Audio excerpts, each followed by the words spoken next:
Normalising का मुख्य उद्देश्य निम्न में से कौन सा है? नॉर्मलाइजिंग का मुख्य उद्देश्य निम्न में से कौन सा है? तो क्वेश्चन नंबर डी, कोर्स व असाधारण स्ट्रक्चर की रिपेयरिंग। कोर्स व असाधारण स्ट्रक्चर की रिपेयरिंग।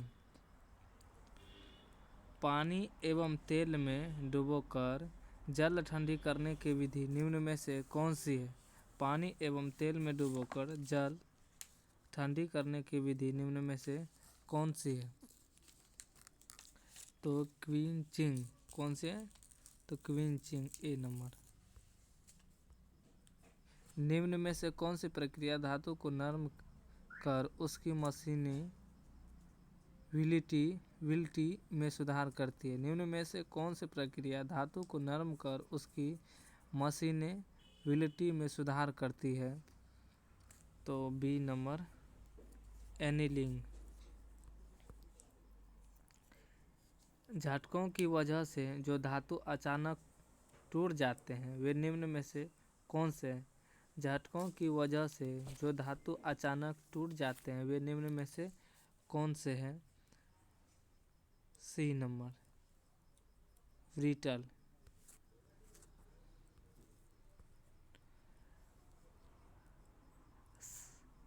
साइनाइडिंग विधि निम्न में से कौन सी विधि है? साइनाइडिंग विधि निम्न में से कौन सी है?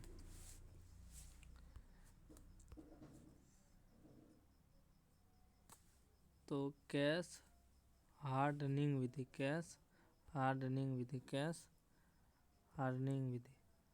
ऊष्मा एक प्रकार की क्या है? पदार्थ, यौगिक, मिश्रण, ऊर्जा। तो ऊर्जा है। ऊष्मा एक प्रकार की ऊर्जा है। मीट्रिक प्रणाली में ऊष्मा की इकाई बताइए। मीट्रिक प्रणाली में ऊष्मा की इकाई बताएं। तो 7 का सी, कैलोरी। मीट्रिक प्रणाली में ऊष्मा की इकाई कैलोरी। ऊष्मा की वह मात्रा जो एक वायुमंडल के समान दबाव तथा 14.5 डिग्री सेल्सियस पर एक पौंड पानी के तालाब को 1 डिग्री सेल्सियस बढ़ाने के लिए आवश्यक है उसे कहते हैं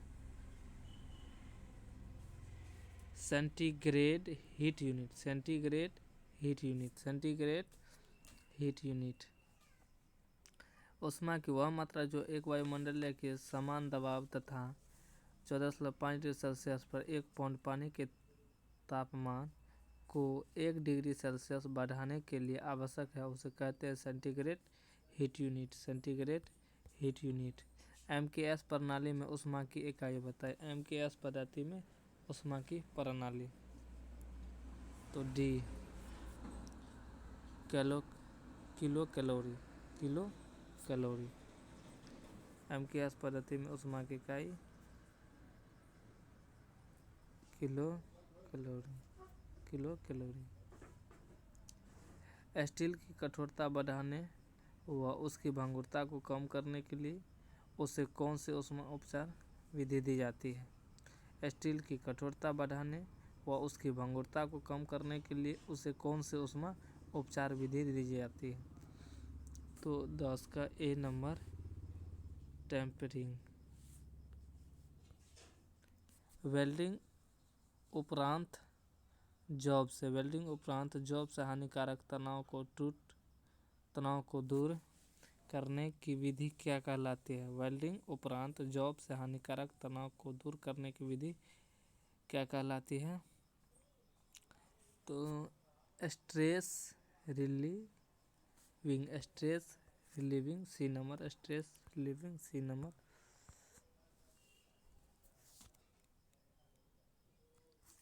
वेल्डिंग प्रक्रिया उपरांत जोर व उसके आसपास के क्षेत्र पर हथौड़े से सीधे चोट लगाते हैं ताकि तनाव को दूर किया जा सके, क्या कहते हैं? वेल्डिंग प्रक्रिया उपरांत जोर व उसके आसपास के क्षेत्र पर हथौड़े से धीरे धीरे चोट लगाते हैं ताकि तनाव को दूर किया जा सके, इसे क्या कहते हैं? एनिलिंग, स्पॉटनिंग, नॉर्मलाइजिंग, पिनिंग। तो इसका हो जाएगा पिनिंग।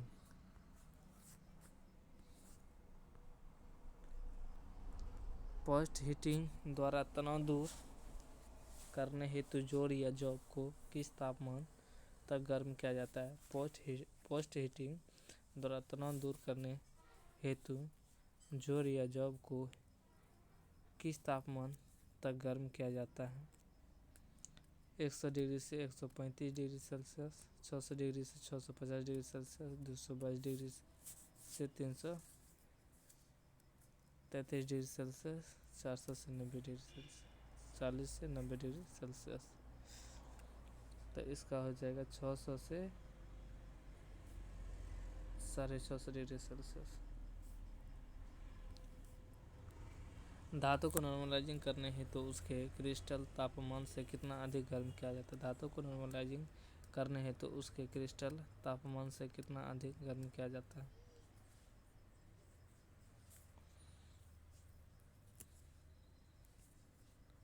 तो इसका 30 डिग्री सेल्सियस से 50 डिग्री। धातु को नॉर्मलाइजिंग करने हेतु तो उसके क्रिस्टल तापमान से कितना अधिक गर्म किया जाता है? 30 डिग्री सेल्सियस से 50 डिग्री सेल्सियस। 30 डिग्री सेल्सियस से 50 डिग्री सेल्सियस।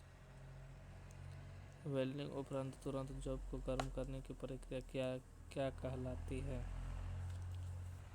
वेल्डिंग उपरांत तुरंत जॉब को गर्म करने की प्रक्रिया क्या कहलाती है? तो पोस्ट हीटिंग। कार्बन स्टील के जोड़ की पोस्ट हीटिंग हेतु जॉब को किस तापमान तक गर्म किया जाता है? कार्बन स्टील के जोड़ को पोस्ट हीटिंग हेतु जॉब को किस तापमान तक गर्म किया जाता है? 16 का सी, 180 डिग्री से सेल्सियस से 300 डिग्री सेल्सियस। प्री हीटिंग कितने प्रकार की होती है? प्री हीटिंग कितने प्रकार की होती है? तो 3 प्रकार की होती है। अप्रत्यक्ष प्री हीटिंग में निम्न में से किसका प्रयोग किया जाता है? तो अप्रत्यक्ष प्री हीटिंग में निम्न में से किसका प्रयोग किया जाता है? तो ब्लो पाइप फ्लेम का। निम्न में से ऊष्मा उपचार की वह विधि कौन सी है जिसके द्वारा स्टील की केवल बाहरी परत को ही हार्ड किया जाता है? निम्न में से ऊष्मा उपचार की वह विधि कौन सी है जिसके द्वारा स्टील की केवल बाहरी परत को ही हीट किया जाता है? Cash hardening.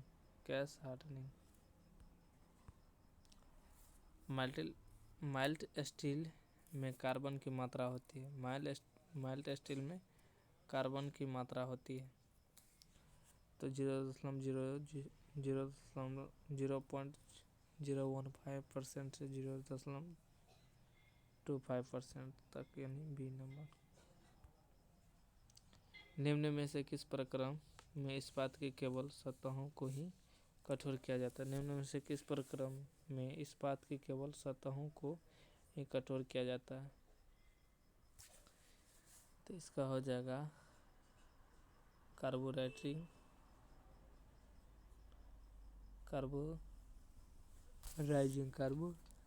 यानी कि कार्बोराइजिंग को कितने भागों में बांटा गया? कार्बोराइजिंग को कितने भागों में बांटा गया है? तो ए, यानी कि कार्बोराइजिंग को 3 भागों में बांटा गया।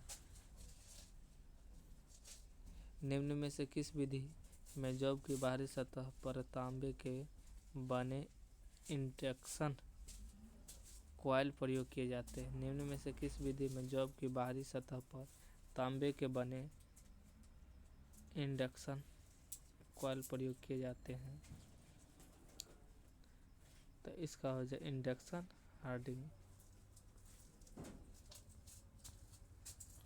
निम्न में से किस विधि में साइनाइड वात का प्रयोग किया जाता है? निम्न में से किस विधि से साइनाइड वात का प्रयोग किया जाता है? तो इसका हो जाएगा साइनाइडिंग।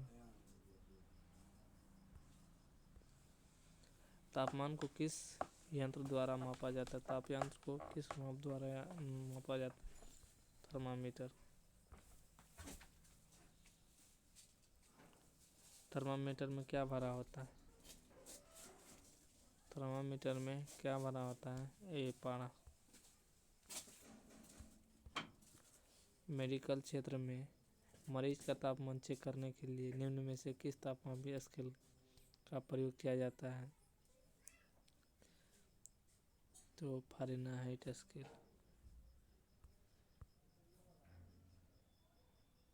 ह्यूमर स्केल पर बर्फ का गलनांक तथा पानी उबलने की बिंदु बताइए।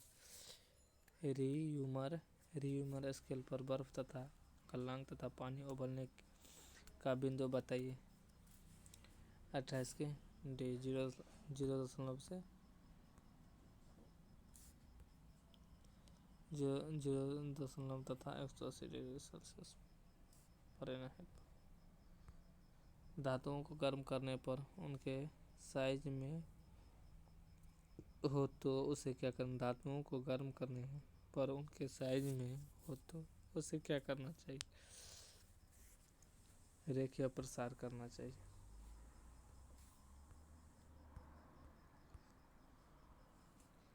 स्टील की अंदरूनी बनावट निम्न में से किस पर निर्भर करती है? तो कार्बन की मात्रा पर। कार्बन की मात्रा पर।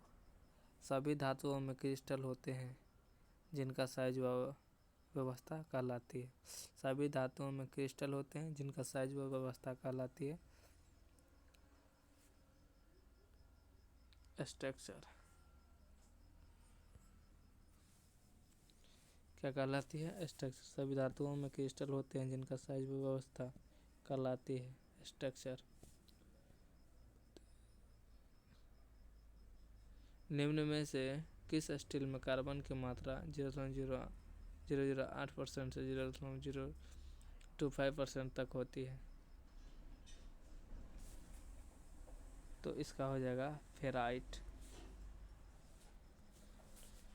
निम्न में से किस स्ट्रक्चर वाले स्टील पर मशीनिंग करना कठिन होता है? निम्न में से किस स्ट्रक्चर वाले स्टील पर मशीनिंग करना कठिन होती है? तो इसका हो जाएगा ट्रोस्टाइट। निम्न में से किस स्टील में फेराइट 88% और सीमेंटाइट 12% होता है? तो इसका हो जाएगा पियरलाइट।